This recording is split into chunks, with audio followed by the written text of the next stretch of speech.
l'icône des disciples d'Emmaüs aide bien à être particulièrement attentif à vivre le mystère de la scène.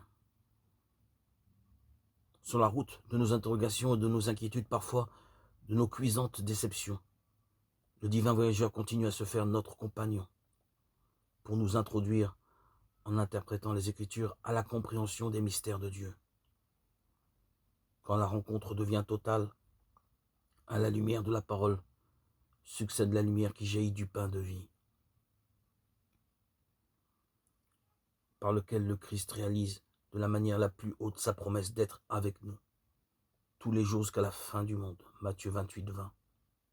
Le récit de l'apparition de Jésus ressuscité aux deux disciples d'Emmaüs nous aide à relever un premier aspect du mystère de la communion, qui doit toujours être présent dans la dévotion du peuple de Dieu.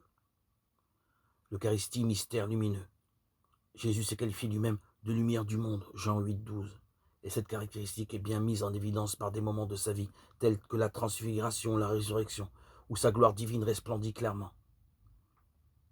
Dans l'Eucharistie, au contraire, la gloire du Christ est voilée. Le sacrement de l'Eucharistie est le mysterium fidei par excellence. C'est donc précisément à travers le mystère de son enfouissement total que le Christ se fait mystère lumineux, grâce auquel le croyant est introduit dans la profondeur de la vie divine.